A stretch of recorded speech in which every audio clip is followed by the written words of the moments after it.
तो रसमलाई बनाने के लिए मैंने यहाँ पर 2 लीटर दूध लिया है। ये फुल फैट दूध नहीं है, तो आप गाय का, भैंस का कोई भी दूध यूज कर सकते हैं। बट इस चीज का ध्यान रखें कि जब भी आप भैंस का दूध यूज करें तो उसको पहले उबाल लें, उबाल करके ठंडा करें, ऊपर से जो मलाई आई हो उसको निकाल दें, तो वो दूध से आप रसमलाई बना सकते हैं। अगर आप गाय का दूध यूज कर रहे हैं तो आप फुल फैट ले सकते हैं या फिर ताज़ा दूध ले सकते हैं, उससे रसमलाई बहुत अच्छी बनती है। साथ ही मैंने यहाँ पर 2 नींबू लिए हैं। आप चाहें तो नींबू से छेना बना सकते हैं या फिर इस तरह से नींबू का सत यूज कर सकते हैं छेना बनाने के लिए। इसे सिट्रिक एसिड भी कहा जाता है। अगर आपके पास ये भी ना हो और घर पर इस तरह से व्हाइट विनेगर पड़ा हो, सिरका, तो आप इसका इस्तेमाल भी कर सकते हैं। पर मैं आज नींबू के रस का इस्तेमाल करूंगी। तो इस दूध को मैं 2 हिस्सों में बांट लूंगी। 1 लीटर से बनाएंगे हम रसमलाई के लिए रसगुल्ला, और 1 लीटर से बनाएंगे हम रसमलाई के लिए जो रबड़ी होती है, यानी कि रसा जो होता है। तो इसको मैं आधा कर लूंगी पहले। तो मैंने 1 लीटर दूध यहाँ पर बॉईल होने के लिए रख दिया है। अब हम इससे छेना बनाएंगे। तो पहले इसमें उबाल आने देंगे, बट इसको हम चलाते रहेंगे ताकि फैट जो है वो अलग ना हो इससे। तो इसको बॉईल आने देंगे इसी तरह चलाते हुए पहले। तो ये देखिए मैंने यहाँ पर 2 नींबू का रस निकाल लिया है। तो मैं इसमें 4 बड़े चम्मच के करीब पानी डाल रही हूँ ताकि डाइल्यूट हो जाए, दूध एकदम से ना फटे। तो मैं इसमें पानी डाल दूंगी और इसको मिक्स कर लूंगी। अच्छे से मिक्स कर लेंगे। दूध में बॉयल आने वाला है। रसमलाई बनाने के लिए दूध में हमें जो नींबू का रस है वो तब तक डालना है जब तक इसमें से हरा हरा सा पानी अलग ना दिखने लगे। तो ये पहला स्टेप है। अगर आपका यही स्टेप सही हो गया तो रसमलाई डेफिनेटली अच्छी बनेगी। ये देखिए दूध में उबाल आ गया है, तो हम गैस बंद कर देंगे। इसको कुछ सेकंड के लिए ठंडा करेंगे। और अब हम ये जो नींबू वाला जो हमने पानी बनाया है, इसको थोड़ा थोड़ा करके ऐड करेंगे और मिक्स करते रहेंगे। एक बार में ना डालें, क्योंकि अगर आप एक बार में ज़्यादा डाल देंगे तो कई बार जो पनीर है वो ज़्यादा ही च्यूई सा बन जाता है, फैट ज़्यादा अलग हो जाता है। ये देखिए छेना थोड़ा थोड़ा सा अलग होने लगा है। थोड़ा और डालेंगे। इसको बिल्कुल हल्के हाथ से हिलाना है। आप देख सकते हैं, ये देखिए बिल्कुल अलग हो गया है छेना और पानी का कलर भी आपको दिख रहा होगा कि हल्का लेमनिश सा कलर है। और आप देख सकते हैं पनीर जो है उसकी भी इस तरह से छोटे छोटे टुकड़े बन गए हैं। ये देखिए ये बिल्कुल छितरा हुआ नहीं है, तो इसका मतलब ये बिल्कुल रेडी है। तो अब छेना इसी तरह सॉफ्ट रहे इसलिए मैं इसमें ठंडा पानी ऐड कर रही हूँ। इससे इसका जो प्रोसेस है वो रुक जाएगा। तो अब हम इसको इससे अलग कर लेंगे, छान लेंगे। गर्म पानी से जल्दी ही अलग करना होता है हमें इसे। तो मैंने यहाँ पर एक बड़ा बाउल ले लिया है। इस पर इस तरह से छलनी रख दूंगी और इस पर कोई इस तरह का कपड़ा रख लेंगे। तो इसे हम छान लेंगे। इसमें हम थोड़ा पानी ठंडा और डालेंगे ताकि इसका टेम्परेचर जो है वो कम हो जाए। इस तरह इकट्ठा करके इसको निकाल लेंगे। आप बचे हुए पानी का यूज़ आटा गूंदने के लिए, सब्जी में डालने के लिए या फिर चावल बनाने के लिए कर सकते हैं। और अब हम इसको इस तरह से 3 से 4 बार दबाएंगे ताकि जो एक्स्ट्रा पानी है वो निकल जाए। ये पानी मैं साइड पर हटा दूंगी। तो ये देखिए इस पोटली को हम इस तरह से लपेट करके में रख देंगे फिर से। और इस पर मैं थोड़ा सा वेट रख दूंगी। मैं यहाँ पर इसको रख रही हूँ ताकि इसमें जो भी एक्स्ट्रा पानी हो वो निकल जाए इसके वेट से। इस छेना को 20 से 25 मिनट इसी तरह रहने देंगे। उसके बाद हम आगे का प्रोसेस करेंगे। तो रसमलाई का रसा यानी कि रबड़ी बनाने के लिए मैं यहाँ पर 1 लीटर दूध ले रही हूँ। तो इसको हम बॉयल होने देंगे। इसमें डाल दूंगी मैं लगभग 1 चुटकी केसर। इसको मिक्स कर देंगे। ये देखिए अभी से कलर आने लगा है। थोड़ी देर पकने के बाद केसर का बहुत ही बढ़िया सा कलर आ जाएगा। साथ ही इसमें 3 से 4 कुटी हुई इलायची डाल रही हूँ मैं। और यहाँ पर मैंने केसर के 5-7 धागे लिए हैं। इसमें थोड़ा सा दूध डाल देंगे क्योंकि मुझे इसको रसमलाई सजाने के लिए यूज़ करना है। तो इनको इस तरह से दूध में भिगो दूंगी मैं। और इसमें मैं 1/3 कप चीनी डाल दूंगी। आप चीनी अपने टेस्ट के अकॉर्डिंगली कम या ज़्यादा कर सकते हैं। तो चीनी डालने के बाद इसे 5 से 7 मिनट के लिए पकाएंगे। तब तक छेना भी रेडी हो जाएगा। तो ये देखिए 5 मिनट पकाने के बाद ये कुछ इस तरह का हो गया है। हल्का हल्का गाढ़ा हुआ है बट बहुत ज़्यादा गाढ़ा नहीं करना है।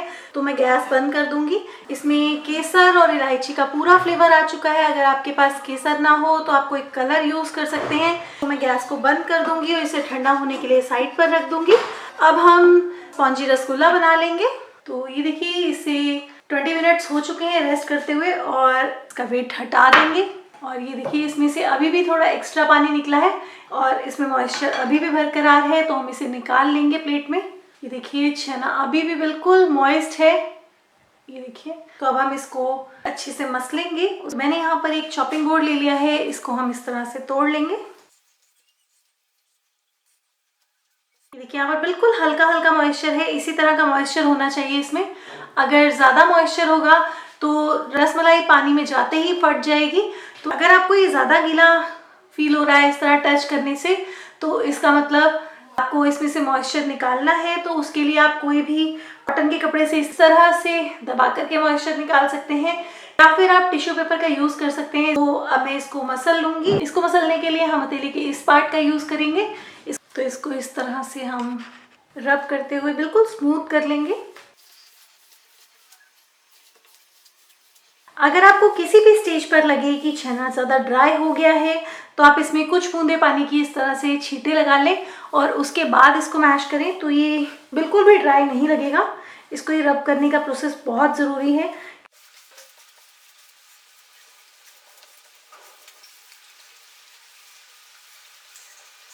तो 5 मिनट मसलने के बाद जब आप छेने को इस तरह से इकट्ठा करेंगे, ये देखिए बिल्कुल इजीली इकट्ठा हो जाएगा और बिल्कुल भी चिपकेगा नहीं। इसमें हमें कोई भी अरारोट या फिर कॉर्नफ्लावर या मैदा मिलाने की ज़रूरत नहीं है, बिल्कुल परफेक्ट बनेगी ये जो रसमलाई है।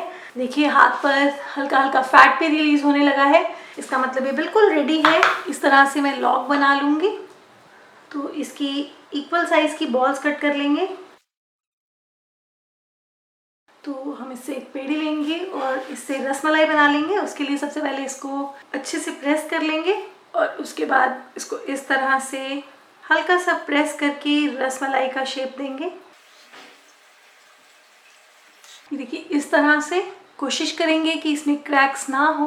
तो ये देखिए इस तरह मैं सभी रसमलाई तैयार कर लूँगी, यानी कि फ्लैट रसगुल्ले रेडी कर लूँगी। तो ये देखिए मैंने यहाँ पर सभी रसमलाई रेडी कर ली हैं और इनको मैं यहाँ पर एक हल्के गीले कपड़े से ढक रही हूँ। अगर आप इसे कवर नहीं करेंगे तो ये सूख जाएगी और रसमलाई अच्छी नहीं बनेगी। अब हम चाशनी बनाएंगे। उसके लिए यहाँ पर मैं 1.5 कप चीनी लूँगी, 1 कप और ये आधा कप, और इसमें 5 कप पानी डालेंगे, क्योंकि जब रसमलाई बनाते हैं तो उसमें पानी की अमाउंट सफिशिएंट होनी चाहिए।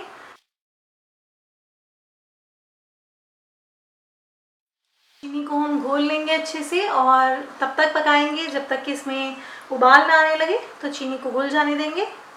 चीनी अच्छे से घुल चुकी है और इसमें पानी में हल्का हल्का उबाल आने लगा है। मैं इसे कवर कर दूंगी ताकि पानी एकदम से जल्दी से बॉयल हो जाए, क्योंकि रसमलाई हमेशा तेज़ उबलते हुए पानी में ही डालनी चाहिए। तो पानी में उबाल अच्छा आ चुका है। अब हम इसमें एक एक करके रसमलाई डालेंगे, बहुत ही ध्यान से और धीरे धीरे डालेंगे और तुरंत इसे कवर कर देंगे ताकि इसमें और भी तेज़ी से उबाल आने लगे। आप देख सकते हैं पानी में तेज़ी से उबाल आने लगा है। बिल्कुल ऐसा ही हमें चाहिए, क्योंकि जो रसमलाई या रसगुल्ला है वो इस झाग के नीचे पकना चाहिए। हलवाई जो है वो रीठे के पानी का इस्तेमाल करते हैं, बट हम यहाँ पर कोई भी रीठे के पानी का इस्तेमाल नहीं कर रहे हैं। सिर्फ इसी तरह से कवर करके झाग में इसको पकाएंगे।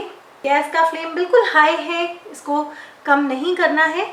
तो इसे पकते हुए 5 मिनट हो चुके हैं, तो हम इसे खोल करके चेक कर लेंगे। ये देखिए रसमलाई का जो साइज़ है, ये देखिए कितना बड़ा हो गया है।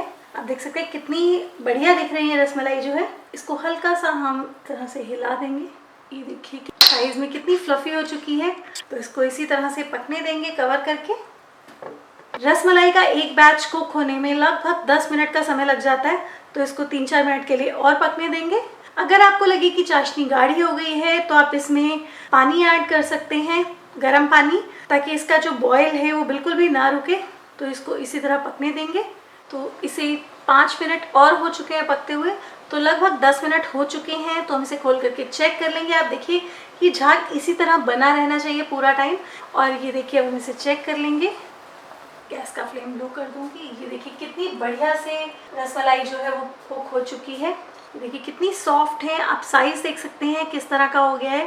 तो ये देखिए बिल्कुल सॉफ्ट रसमलाई बन करके रेडी हुई है। मैंने गैस का फ्लेम अभी लो किया है, बंद नहीं किया।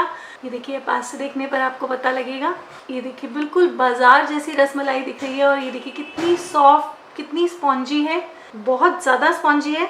आप देख सकते हैं इसमें से कोई भी पीस टूटा नहीं है, कहीं से ब्रेक नहीं हुआ। तो गैस बंद कर दूंगी और इसको इसी में रहने देंगे 2 से 3 मिनट के लिए, हल्का सा ठंडा होने देंगे। आपको साइज भी देखने में पता लग रहा होगा कि रसमलाई का साइज कितना बढ़ गया है। तो इसे 2 से 3 मिनट हो चुके हैं। यहाँ पर मैंने एक बर्फ वाले पानी का एक कटोरा ले लिया है। ये बिल्कुल चिल्ड पानी है, बर्फ वाला। इसमें हम इस रसमलाई को निकाल लेंगे एक एक करके। ऐसा हम इसलिए करते हैं ताकि इसका जो साइज है वो श्रिंक ना हो। ये देखिए इस तरह से। एक और चीज़ आपको यहाँ देखने से पता लगेगी कि जब आप इसे डालेंगे पानी में तो ये नीचे जा कर के बैठ जाएगी। इसका मतलब ये बिल्कुल तैयार है। कि बर्फ़ वाले पानी वाला स्टेप करना बहुत ज़रूरी है। इससे रसमलाई का शेप और रसमलाई का जो साइज़ है वो बिल्कुल उतना ही रहता है जितना कि हम कढ़ाई में देख पा रहे हैं। क्योंकि कई बार लोग कंप्लेंट करते हैं कि जब हम रसगुल्ले या रसमलाई बनाते हैं तो उस टाइम तो बहुत अच्छे दिखते हैं, बट बाद में जब हम उसे बाहर निकाल लेते हैं तो वो श्रिंक हो जाते हैं। वो इसी कारण होते हैं। बर्फ़ के पानी में जाने से इसका टेक्सचर बिल्कुल वैसा ही रहता है जैसा बनाते हुए रहता है। तो ये देखिए मैंने इन्हें बर्फ़ के पानी में निकाल लिया है। इसको 2-3 मिनट के लिए इसी में रहने देंगे। तो ये देखिए रसमलाई बिल्कुल सॉफ्ट और स्पॉन्जी है। ये देखिए किस तरह से इसमें पानी एब्जॉर्ब कर रही है और बिल्कुल स्पॉन्ज की तरह है। तो इसको अब हम निकाल लेंगे और इसे हम रसे में डालेंगे। तो यहाँ पर मैंने इसको डिश आउट करने के लिए एक इस तरह की डिश ले ली है। तो यहाँ पर एक एक रसमलाई को हम अच्छे से स्क्वीज़ कर लेंगे और इसको इस तरह से लगा देंगे सारे में।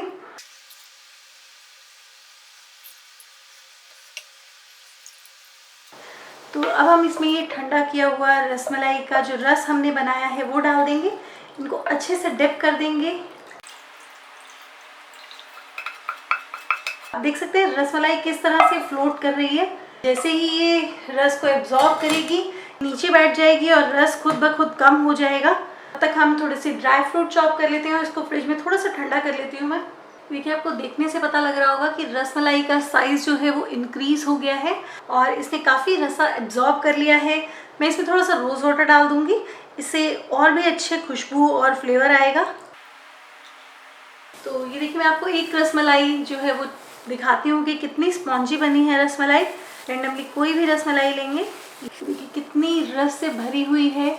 आप ज़रा सा प्रेस करेंगे तो आपको पता लगेगा कि इसमें कितना रस है और बिल्कुल वैसी ही बनी है जैसी बाज़ार की बनती है। ये देखिए आप सेम टेक्निक से स्पॉन्जी रसगुल्ला बना सकते हैं, रसमलाई बना सकते हैं। तो यहाँ पर मैंने थोड़े से बादाम लिए हैं, इसको इस तरह से गार्निश कर देंगे। थोड़ा सा पिस्ता है और लास्ट में मैं यूज़ करूँगी केसर वाला दूध जो मैंने सबसे पहले रसमलाई में बनाने के लिए निकाला था। तो मैं कुछ एक एक बूंद हर रसमलाई पर डाल दूँगी। इससे एक तो इन सब में फ्लेवर आ जाएगा और देखने में भी रसमलाई बहुत ही अच्छी लगती है विदाउट एनी आर्टिफिशियल कलर। और ये केसर के धागे भी लगा देंगे रसमलाई पर।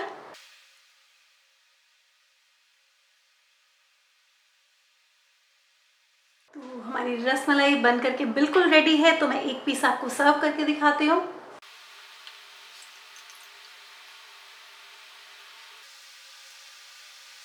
तो ये देखिए कितनी ज़्यादा स्पॉन्जी है, आप देख सकते हैं। ये देखिए आपको इसका अंदर से टेक्सचर दिखाती हूँ। ये देखिए रसमलाई का टेक्सचर अंदर से कितना बढ़िया है। देखिए इसमें किस तरह रस भरा हुआ है। तो आप भी घर पर इस तरह की रसमलाई बना सकते हैं और बहुत ही ज़्यादा यमी और टेस्टी बनती है। So do try this recipe and share your feedback. अगर आपको मेरी रेसिपी थोड़ी सी भी पसंद आए तो प्लीज़ इसे लाइक कीजिएगा, शेयर कीजिएगा और खाना मनपसंद को सब्सक्राइब करना बिल्कुल ना भूलिए। Thanks for watching, enjoy the recipes, bye bye, take care, stay tuned, bye.